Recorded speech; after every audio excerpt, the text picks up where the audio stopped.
Bonjour, vous avez demandé un indice. Commençons par lire le problème. Ludovic est pâtissière et doit réaliser un gâteau de mariage à 3 étages selon les spécifications illustrées dans la figure ci-dessous. Toutes les surfaces apparentes doivent être recouvertes d'un glaçage blanc. Comme le gâteau sera déposé sur un socle, le dessous ne doit pas être recouvert de glaçage. Donc, on comprend qu'on doit chercher l'air du solide décomposable qui est présenté sous la forme d'un gâteau. Cependant, nous n'avons pas besoin de calculer l'air de la base en dessous, parce que c'est bien écrit qu'on ne mettra pas de glaçage en dessous. De toute façon, ça va être déposé sur un socle. Pas besoin d'appliquer de glaçage à cet endroit. On a plusieurs informations. On connaît la hauteur de chacun des cylindres qui composent le solide. On connaît le rayon du cylindre du bas et on a le 5,5 et le 6 qui va sûrement nous être utile. On verra comment. On continue. La recette de glaçage qu'elle utilise permet de couvrir 1000 cm². Elle désire en produire suffisamment pour recouvrir tout le gâteau et en avoir une quantité supplémentaire équivalente à la surface latérale de la partie inférieure du gâteau pour pouvoir réparer les erreurs. Donc, ce que vous devez comprendre avec la dernière phrase que j'ai lue, c'est qu'une fois qu'on va avoir trouvé l'air du solide, on va devoir ajouter une fois l'air latéral du cylindre du bas.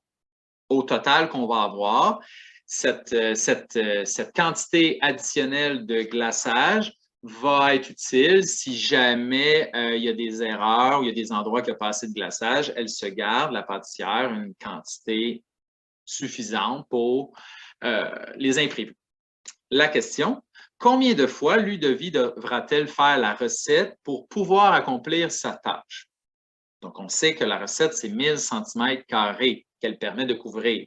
Donc, si vous trouvez l'air total du gâteau ou l'air total dont vous avez besoin en ajoutant la partie du bas, en divisant par 1000, vous allez trouver le nombre de fois qu'on a besoin de faire la recette. Je ne le fais pas, je vais vous laisser le faire, cette partie-là. De toute façon, c'est la dernière partie, je ne peux pas la faire tout de suite. Pour trouver l'air du solide, c'est un solide décomposable, on doit y aller avec une chaîne d'opération, une stratégie. Donc, voici la partie que je vais faire avec vous. Je vais vous aider à créer votre chaîne d'opération. Je vais vous laisser le faire par vous-même. On va y aller avec l'air total. Commencer avec la partie du bas. On a dit que la base en dessous du premier cylindre, on ne la calculait pas. Je n'ai pas besoin de la faire. Ensuite, on va avoir l'air latéral du gros cylindre. On va dire l'air latéral du gros cylindre. Ça, c'est la section qui est ici. Je vais faire toutes les aires latérales. Vous voyez, il y en a une autre ici, il y en a une autre ici. Donc, je vais dire gros cylindre, moyen cylindre, petit cylindre. Donc, l'air latéral du gros cylindre plus l'air latéral du moyen cylindre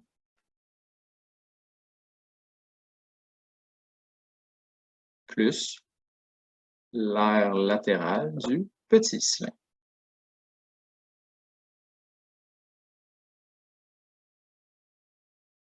J'ai presque fini.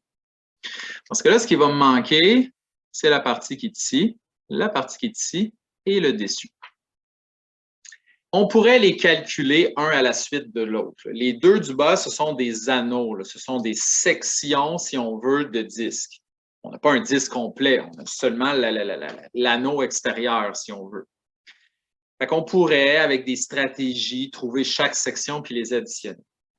Mais il existe un moyen un peu plus rapide. Je ne sais pas si vous l'avez déjà vu, je l'espère, sinon je vous suggère une stratégie.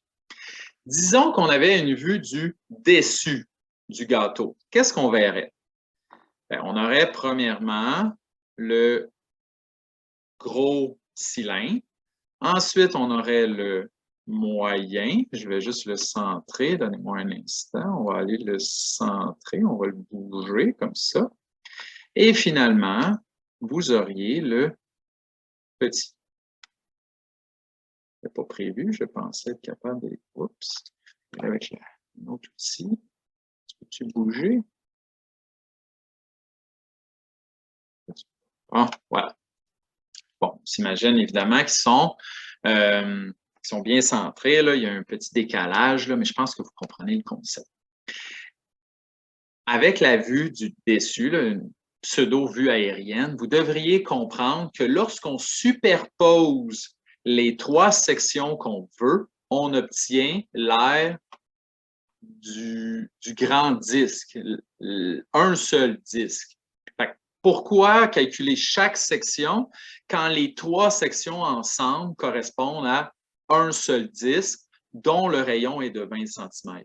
Donc, c'est la stratégie que je vous propose. On va additionner l'aire du disque. Et quand je parle de l'aire du disque, je parle de celui dont le rayon est de 20 cm.